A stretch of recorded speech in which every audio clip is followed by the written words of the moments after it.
Okay. All right, hello everybody. It's the Meista, your favorite heavy metal beer guy. I am super excited tonight to be talking to Alex Marquez, drummer, phenomenal drummer, legendary death metal drummer from Solstice, Malevolent Creation, all sorts of cool bands, Wreck-Defy. So super excited to be chatting with him tonight. So thank you very much, Alex.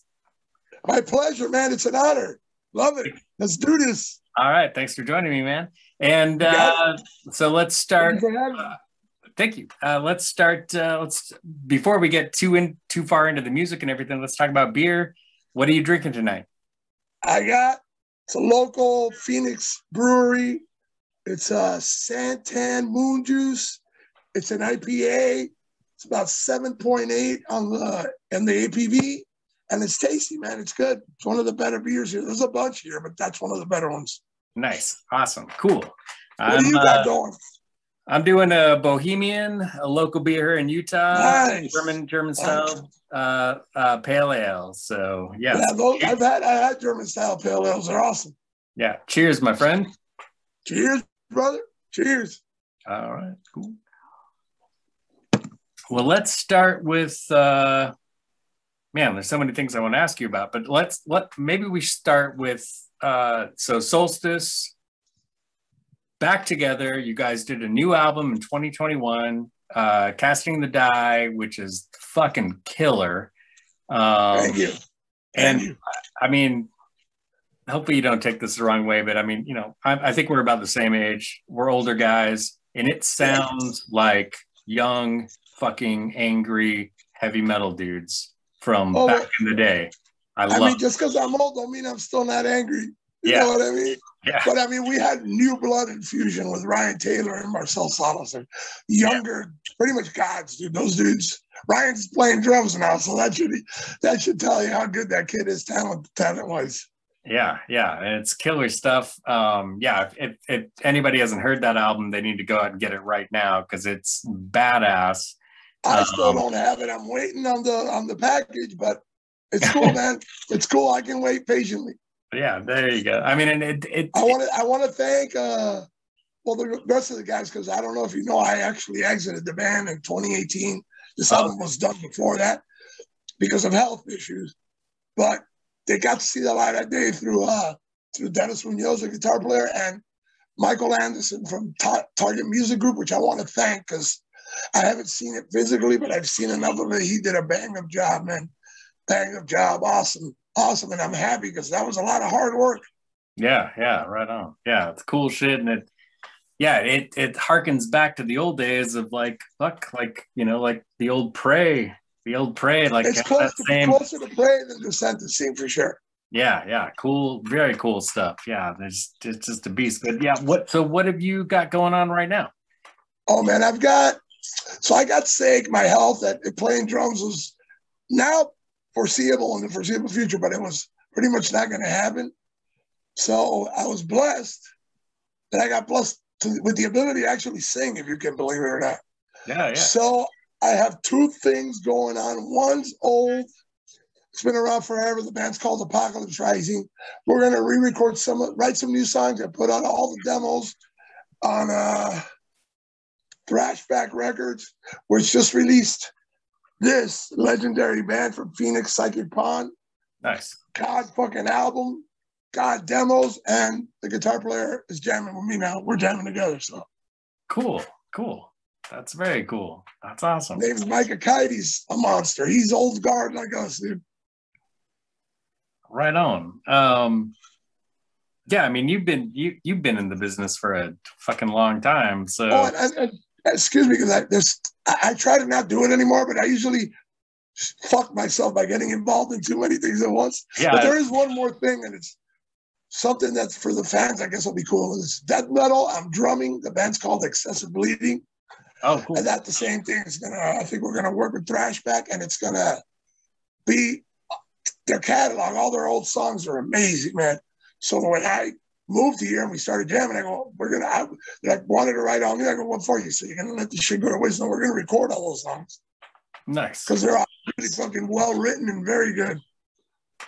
Very cool. Very so cool. That's where we're at too. And he lives with me too, Ryan, the guitar player, but he's not here now. But yeah, so my two guitar players are my roommates. So it's cool. Nice. Very good. Very good. So I was wondering if you'd like kind of take us back in time to the old days of, you know, those early days, the death metal scene in Florida. You know, what was that like for you, like growing up? What was that scene like? How did you get involved? Well, I you know, I'd been around in the tape trading shit and all that for a while. I was pretty much hanging out with the guys from Cynic every day. We had a warehouse right next to them. So I was, God bless his soul, may he rest in peace. I was with Sean Reinert a lot. I learned a lot from Sean. But aside from that, then we started Solstice, and that demo, it was reviewed on Metal Maniacs Firing Squad. I don't know if you remember that, but it blew up, dude. I was getting letters from all over the world for that thing. And then we got the deal with SPV. At that same time, it all intertwines. It's such a mess. At that same time, I got asked to join Malevolent Creation. I pretty much, and he'll back the story up, Rob Barron. I'm not going without him.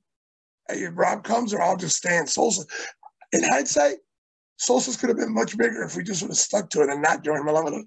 But whatever, Retribution gave me my most popular album, pretty much. So it's like, so we did that.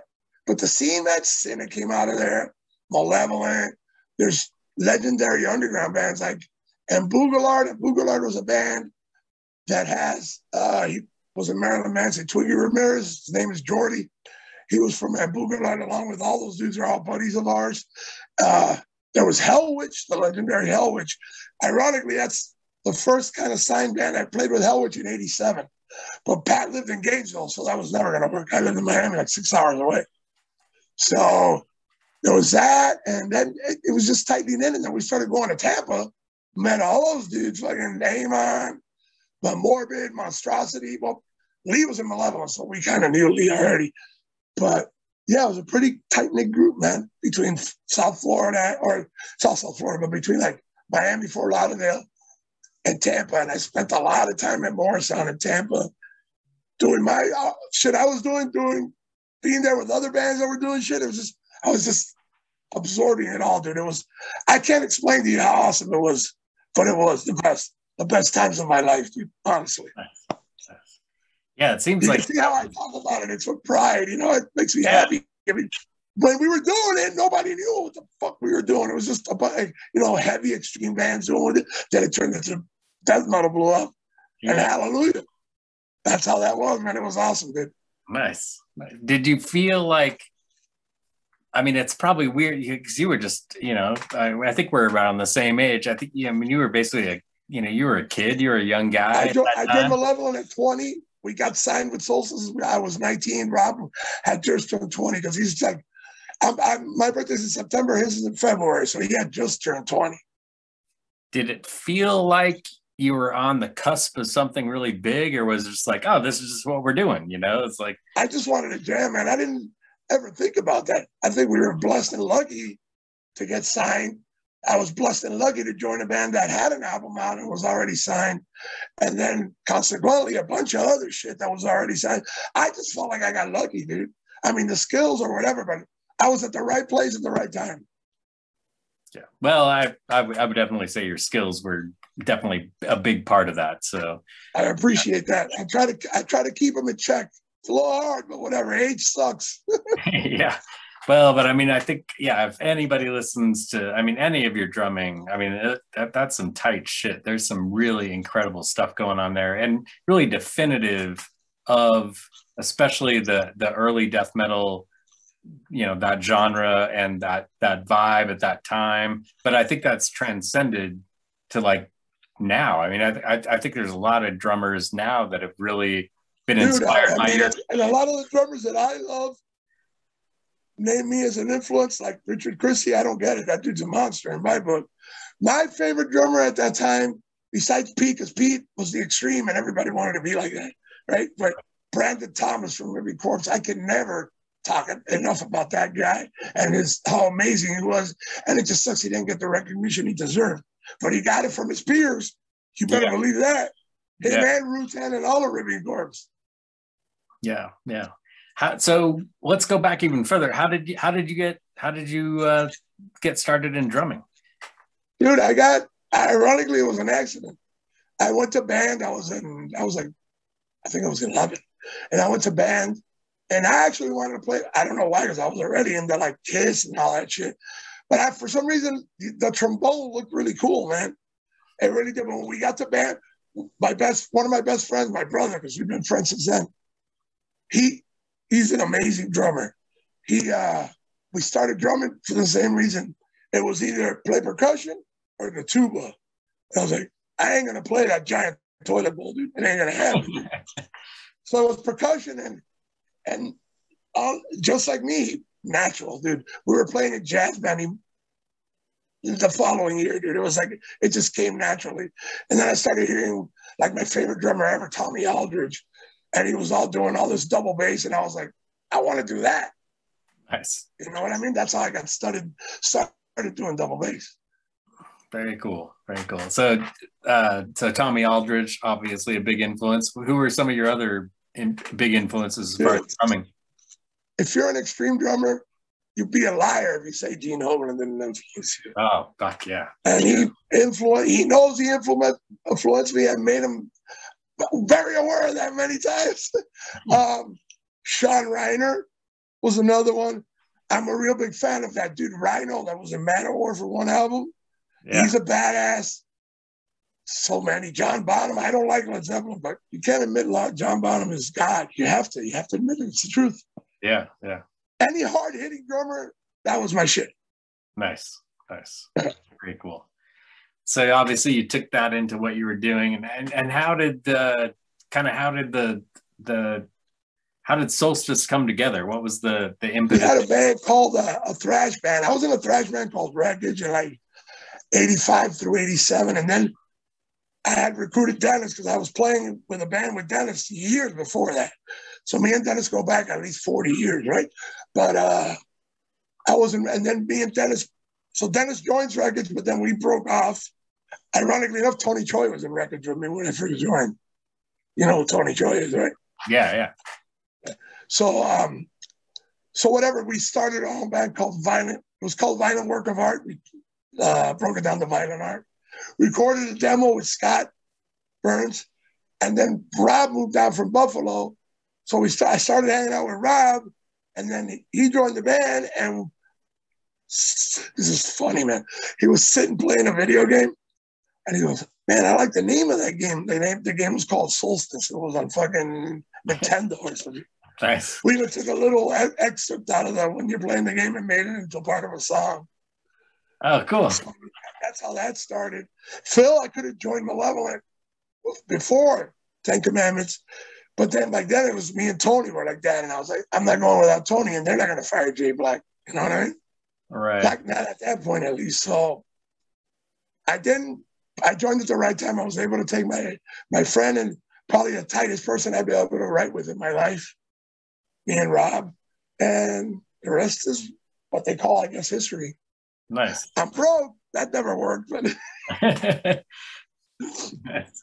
yeah. I mean, it's a weird game, right? It's a crazy industry, I guess, in a lot of ways. No, it's just a lot of us, and I'm to blame too, settled for bullshit contracts at first because it was just getting a deal, dude. Malevolent's contract, Phil will tell you himself, is crap. Talk to Terrence Hobbs, their Roadrunner contract, shit.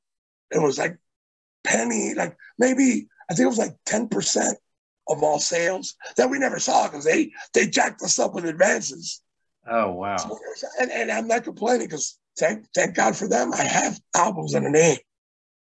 So, you know, money, okay.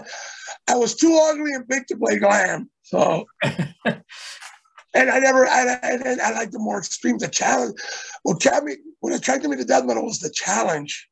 Yeah. Of playing shit like that. Right now with these new guys, Kalias and them, I can't keep up. Those dudes are inhuman. Yeah. But I mean, when I was in my time, I, I was pretty fast, dude. And well, bro, everybody always talks about my drum fills. To this day, they hold true, which is God. Thank you, God. You know, I'm blessed. I'm not complaining. Trust me. Yeah, I mean, fuck yeah. I mean, your shit is amazing. I mean, yeah, like I said, I was listening to Pray earlier today, and it's, I mean, what was that, 1990? No, Pray. The first album was done in 91. Pray was like 90. If I'm not mistaken, 93, 94. Yeah, and it's, I mean, that drumming is. Solstice didn't do shit, and they rapped like Cannibal, and then it was even harder. But I came back. We found Christian Roots, God bless him, and we did Pray, and then they went on to do To Dust, which I personally love. I'm not on it, but that's other circumstances that were on me, not on them. Right. So, but the album's great, and then we got to do this album on our own terms with Dennis producing it. Did a great job, took his time, and it's out now. And besides the first one, it's my favorite. No, yeah, it's badass. It's, yeah. Thank you, brother. Thank you. That means the world. Yeah, I think not just for me, for Ryan, who busted his ass, Marcel, Dennis, who busted his ass big time. So they'll hear this and they'll feel the same way I do. Well, it's cool because it has that old school, like early death metal vibe to it, but it's also really fresh. It sounds, it's on the more thrashier side. That's why I compared it more to Pray. Yeah, you know what I mean. And it's also got guests. There's a song. It's like this long because he didn't feel comfortable doing it, but at least he can. There's a song with Rob Barron on vocals. Yeah. There's a song with Tony Troy on bass. So we got to get some friends in there. It was awesome. It was awesome. Yeah, that's really cool. And it's cool to see that, like, a lot of young fans, like death metal fans, are really picking up on that album. Like it's doing they're well. Picking up on that. It picked up on it. I would go to countries and show up and say, "Oh, we love Solstice," and I'd be like, "You even know about Solstice?" You know what I mean? Or in Puerto Rico, I went and the dude had like a stack of everything I had ever recorded, demos and all. And I was like, "How?" Yeah, it was awesome. It was humbling, man. It was great. That's really cool. That's gotta feel really good to have that kind of. It does feel really good, man. It feels like I didn't know that this is already years ago, but I didn't know that shit had ever been that popular, dude. You know what I mean? Yeah, that's cool. So let's talk. You mentioned a little bit earlier in the interview when we were talking. You've been singing. You've been doing some vocal stuff for a while now. I've been practicing a lot. First of all, sitting at home with COVID and nothing else to do. So it's gotten so much better. I have more control. At first, I was just shy about it because I knew I could do it, but I was embarrassed to do it. What if people don't like it? It's always this self-conscious bullshit, man. Mm-hmm. I'm gonna take a little shot here, and I shouldn't probably be doing this, but fuck it. Yeah, do it, man. All right, I'm having a good time, so might as well have a shot. Yeah, good. But yeah, man, it's crazy, dude. And you go to and then we get it. Being Dennis, Ryan's half Cuban, but he's American. He barely speaks Spanish. He learned Spanish on tour with us. But being Dennis is Chilean, and I'm Cuban American, going on to all those Central and South American countries is the best. You're like a rock star, dude. Yeah. And then humble that you talk to everything. I always got that, dude. I can't be a dick to people. And I talk to everyone. Sometimes I don't want to talk to anyone, but I do because you're there because of them, dude. You know what I mean? Yeah. Well, talk to people sick. I'm dying. All right. Talk to them and go, "Hey, look, I'm dying. I'll talk to you next time." But if you talk to them, you don't blow anybody off, dude. Right. Yeah, that's why I love you guys. You're super down to earth. You know, like I told you before, I'm a fan just like you, dude. I go see. Example, I bought about 2 months ago, Time Does Not Heal on vinyl. I still go to the store picking up, holy shit, I got to take this. You know what I mean? Yeah. I still do that, dude. Yes. And I always will. Mike, my guitar player, asked because I saw, it was a Judas Priest Hellbent for Leather, but it was a European. I thought it was a version of the Killing Machine, the European one. Oh, yeah. But it wasn't. It was a reissue. But I shit my pants in the store. I freaked out like a little kid at fucking Toys R Us, dude. Yeah. And Mike is laughing. He goes, "Dude, you still act like you're 17." I go, "Well, when I see shit like this, I am." Yeah. Oh, totally. Yeah. Today, right before this interview with you, I just came home from the record store and spent, I won't tell you how much I spent, but I spent way Well, too much believe me, you money. don't have to. I know the feeling. Yeah. Picture discs, Iron Maiden picture discs. I couldn't say no. So, Oh, dude, yeah, those are everywhere, but they're pricey. They're pricey. yeah, but You know what? glad to have I them. could yeah. Anyways, I don't want to talk about that because it's sad. I had a Emperor's Return on picture. Oh, nice. Yeah, and that was it's actually in the jar. That was a gift from someone. So I hold that dear. I started getting into the picture this thing, but it's expensive. Yeah, totally. So you mentioned, playing in South America and, and speaking Spanish. And so for people that don't know, South American fans are probably, I don't want to, maybe bigger No, metal I can tell fans you than from anybody. experience, gotten to be able to go all over the world. They are the most rabid fans ever, Yeah. ever. They love their metal. Yeah. And I will say it's because we're not, but the more satanic, the better, man. Yeah. So, Yeah. they love that shit. They eat it up, dude. Yeah. It's crazy. And that's awesome to see. And I would imagine a band like Solstice with, Latino players, you guys have got to be gods, right? I mean, And it's they gotta all be know it, really dude. cool For a to go long there. time, I would go to countries. It's funny because I'm Cuban. And if you hear me speak Spanish, that guy just got off the boat. You know what I mean? Because whatever, my heritage is important to me. But I would go to Venezuela. Hey, you're Venezuelan now. You're Chilean. No, you're fucking Puerto Rican. No, I'm Cuban, but thank you. You know what I mean? Nice. Nice. It's awesome. The culture, Hispanic culture is awesome, dude. It's awesome. It's so tight knit. No matter what country you're from, it's awesome, dude. Yeah, definitely. And I love the fact that, yeah, the Latino, yeah, the South American, Central American, Mexico, they've embraced metal. I would say it seems like, especially now, maybe this. Oh yeah, here it's that in America, man. Yeah, Unfortunately. yeah. I mean, it's small clubs for the most part, and there it's massive. It's huge. It's cool. Dude, put it this: Mexico City's got a flea market, and it's a metal flea. It's all metal. Nice. All metal. I can never, I've lost like 100 pounds when I was big. I could never buy a shirt because none of them fit me. Right. But it was so cool to see shit merch of your band that you've never even seen. Wow, that's cool. That's cool. And I don't get mad. People get all butthurt. At least it's out there, man. Yeah. I mean, if you want to do it, what do you give a shit? Let somebody else do it. Yeah, I mean, I guess you're right. I mean, you're not making money off of it, but your name's out there, so that's man. I mean, if we weren't like Solstice, we weren't.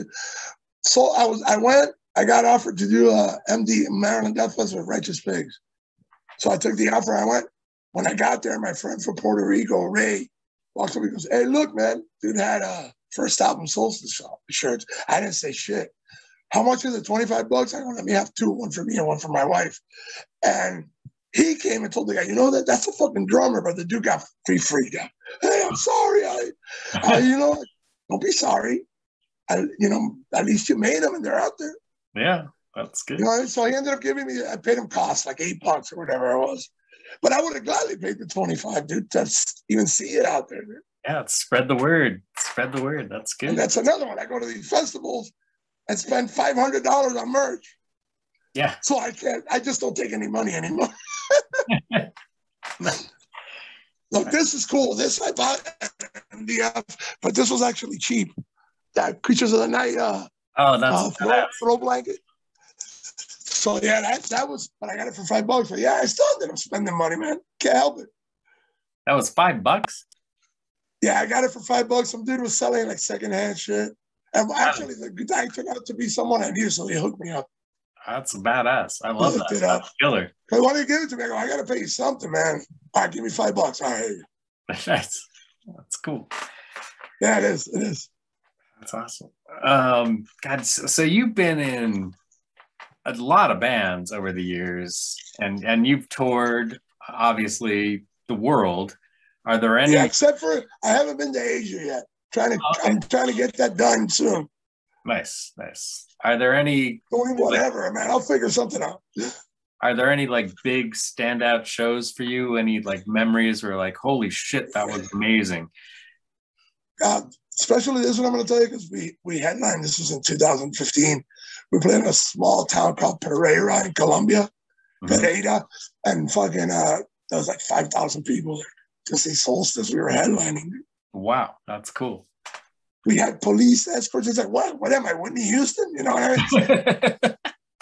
I was like, I want to talk to everybody. And they kept on shooting me back. You can't do that. They'll get out of control. I'm like, okay. Wow, that's cool. Yeah, it was breathtaking. It was Lima, Peru, but that fest was awesome. Had just Sadistic Intent was on there, Blood Feast, Vermox, Zachary Stevens from Sabotage, Primal Fear, Rhapsody. It was a huge fest. And the fact just to see all the bands get along like that, it was awesome, dude.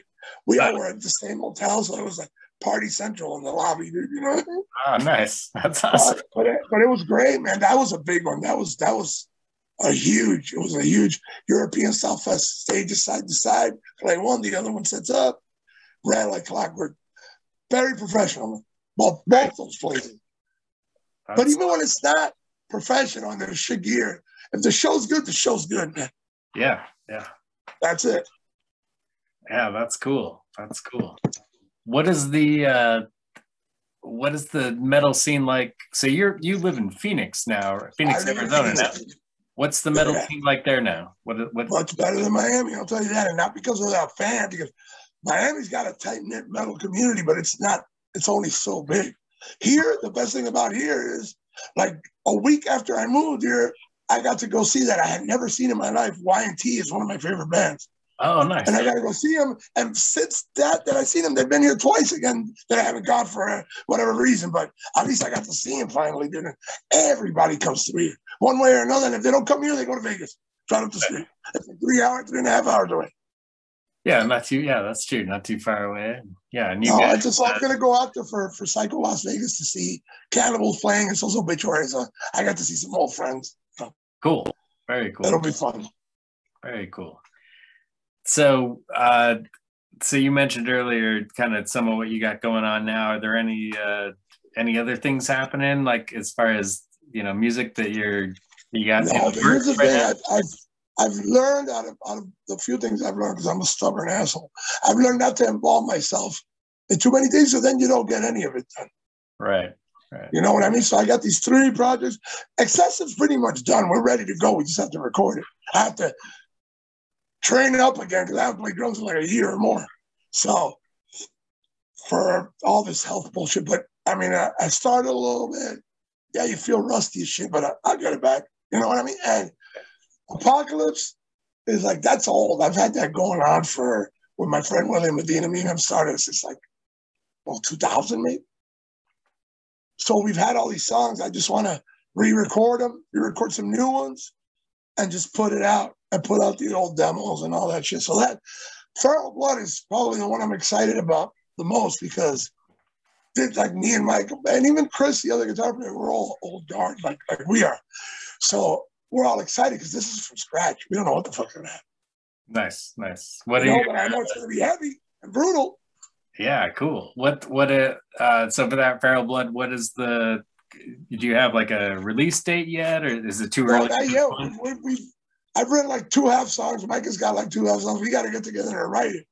Now that my health is starting to get in better shape, I can focus on that. Cool.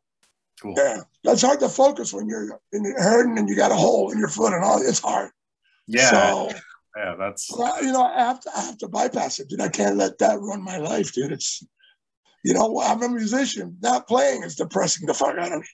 Oh, I would imagine. Right? You're right. Not creating more than all. Yeah. So are you? With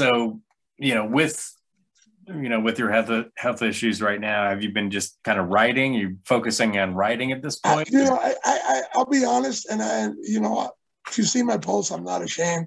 I got really depressed and really down, and just didn't do anything. And then the COVID hit, and that made it even worse. Right. Now I started for the last couple of days. I'm like, give me the notebook. I don't play guitar, so I'll just hum the riff into my phone to show them later. But at least that's getting me excited, man. You know what I mean? Yeah, right on. It's not for lack of having things to do. It's for I need to kick my own ass out of that fucking depression. You know what I mean? Yeah. And it sucks. It's such a sad thing. And nowadays it's even worse than ever. Depression, dude. Yeah, but you've got. I mean, that's the thing I would say is you've definitely got the talent. I yeah. Appreciate it. I mean, yeah. Listen to anything you've played on. I mean, you've got an amazing amount of talent. So yeah, just keep pushing, brother. Because yeah, I am, dude. You know what? I made this conclusion. If not for me, I'm gonna do it for people who I've had so much support from so many people, dude. I'm not gonna get into it because I'm gonna start bawling on your show. But I've had so much support, dude, that if not for me, I can't let them down. Yeah, yeah. You know, and what do I owe them anything? Yeah, well, yeah, actually I do. But I mean, but I'm not gonna give up because woe is me. Fuck that. I'm done with that, dude. Yeah, good. Yeah. Well, you use that for focus, you know, like fuel. That's the fuel right there. Yeah, right there. Yeah. Use it as anger. Anger is energy, right? Anger was a hardcore band I had. Yeah. I mean, yeah, I mean 2 albums out on SPV too. Yeah, I mean, fuck yeah, you listen to the old Solstice, old Malevolent Creation, you know, Wreck-Defy and well, the Wreck-Defy I haven't recorded with, and I don't know what's going on. I haven't heard from them. I might not be doing that just simply because of logistics. You know, they're in Canada. Greg from Testament is in fucking San Francisco, and I'm in fucking Phoenix, and I can't afford to fly out there at a whim's call. Or am I going to allow them to fly me out there and spend? Matt's a working dude, and he's like the leader of the band. The working dude, he works hard for his money. He's a veteran. So initially, that's why I said, yeah, aside from the band being good, I said, just because I'll do anything for a veteran from any country. Right. Yeah. They deserve and but I can't afford it, man. Yeah. I got plenty of people here to jam with, so I'm not worried about it. Yeah, that's good. Yeah, that's the cool thing is there's a very rich metal scene. I don't know if somebody's hearing it or it's Mike. The Feral Blood chat room is all popping up all crazy. So I got to go look at that when we're done, man. Nice. Very good. Very good. Yeah, dude, I'm excited, especially with all of them. Jason, the bass player, we're all that same age frame. And it's like we're all little kids right now. You know? Yeah, that's good. Always little kid. You can't let the little kid die in here. You're dead. No, not at all. In fact, I think, you know, you and I were talking, last week or whenever it was, and you went and saw Flotsam and Jetsam, right? No, I didn't go, but you know what I found out? They weren't playing. They were just doing the album release. But, dude, have you heard the new Flotsam and Jetsam album? I haven't heard it yet. I heard it's great. On. It'll blow you off your chair, dude. It's amazing, dude. It's probably the heaviest thing and fastest thing they've ever done. Really? Cool. Yeah, and Eric's, his voice, I've always said that. He's got this voice that when you hear it, you know it's him. Yeah. That's AK. That ain't nobody else. You know what I mean? Are there any other bands right now that you're really jiving on? Dude, I'm jiving on the Psychic Pond, but I have for a while. Nice. I have for a while. They're very underrated, and it's a shame they didn't blow up like they should have. Yeah. It's a weird... Because that's like a 90, 91, 92 band. You know, it's an older band, too. Yeah. Jiving on new... Dude, the last thing I jived on new that I really wouldn't stop listening to is like Vector. Oh, yeah, cool. Yeah. It's like a boy band on crack, man. They're great, dude. Yeah, badass shit. Yeah, I agree. That's a great band. Yeah. Aside from that, actually years later, I'm late to the ballgame. I worship Dying Fetus. I think they're fucking godly. Oh, cool. Love that shit, that hardcore death metal mix, dude. It's like you want to hit someone with a baseball bat. Yeah. Nice. It's actually been the most fun interview I've done in a long time. Oh, good. Yeah, it's fun talking to you. Man, likewise. Yeah, what else? And I know you've done, so we talked about you've obviously done drumming, you've done vocals, but you've also done a little bit of production too, right? You've produced a few. Little bit. Not as good as, like, let's say Dennis or some other ones of my friends, but I know what I want on my drums at least. You know what I mean? Yeah. Vocally, whatever, it's the same shit. There's no really, make sure it's at the right level, have a little reverb, do your harmonies, and you're good. But like Drum-wise, I know what I want to hear. Do you foresee? Do you think you'll do any more production work in the future, or? No, the last time I took a production drumming gig was this band Antagonize when I was in Panama, and it was just too much work, man. To be honest. Yeah. I'd rather have the guy there like Scott. Oh, this is what you got to do. This sounds good, but you can do it better. That works for me better than being the guy having to do that. Right. Right. Especially when I'm in the band, it's even worse. Right. Too much work, buddy. Too much work. I would imagine it's got to be tough if you're in the band. Yes. I would imagine you like overthink everything. Yeah, right? the rest of the band. I mean, I was hired, paid to do that. They asked me to produce it, but then you do some, and then someone else, and they have they're not like this. You're not this producer they just met. They're your friends, so they're like, "Oh no, but I want that louder." And I'm like, it's too much. Yeah. That makes sense. That makes sense. I don't even want to be around in the mix anymore these days. You mix it. You let me know. Let me hear it, and I'll tell you if I want anything changed. Right. Yeah, that makes sense. Yeah. That makes sense. Yeah, man. Are there any kind of dream, like white whale dream projects you want to do at this point as far as drumming? White whale? Oh, there's so many. I would love to be either on stage with him or at a clinic. Man, if I could perform one day before I die with Tommy Aldridge, I can die right there. Nice. And he's still here with us. Yeah. That's another thing. If he dies, I don't know how I'm going to react. That guy is my drumming life, dude. Right. Honestly, he is my favorite drummer. I don't even have to tell you. It's simulated in my brain without me even trying. Yeah, I guess so, that's... Yeah, I guess. Yeah, that's a part of the other shit, but not too much to think of right now. Right. Yeah. I think that's the hard thing as an old school metalhead is there's too many people passing away right now. It's everybody seems like all my idols are dying, dude. Honestly. Yeah. EVH was the fucking for my friends and for me, dude. Eddie Van Halen, dude, that was hard. It wasn't easy. Yeah, that struck me. I mean, and it's weird because I'd never met him. I don't know. Maybe you have. Neither did I, but it don't matter. You can't deny what he meant to the guitar. Yeah, and it's also like a piece of your youth kind of gets taken away. It feels like part of that's when you start going, fuck, I am old. Yeah. Obviously, Brett and Sean dying were emotionally destroying because those dudes were actually friends and brothers. So those hurt a lot. And the fact that I could have seen Sean like 2 years ago and we were in a rush, we were on tour and I didn't have a chance to see him before he passed, that hurt a lot too. And Brett, the last time I seen Brett, Solstice was playing in Buffalo and his cover band that now I'm a part of with Rob, Rest Haven, was opening and they did a Kiss Parasite and I got to sing it with him. That's the last time I played with him. And it meant a lot. Yeah, that's really cool. And boy, the natives are getting restless. They want to eat. Yeah. Yeah, man. This is awesome. Parasite. Fuck yeah, that's a great song. Dude, I remember him laughing because I was doing all the Kiss shit and he's all laughing. Nice. He's balling on stage. You can barely get words out. We had a blast. So, I mean, you mentioned, you talked about, like Aldridge and Hogan as, like influence as far as drumming, like who were like the big bands for you growing up? Like what got you into metal? Kiss, obviously. Yeah. Judas Priest is my favorite band of all time. Nice. Still is.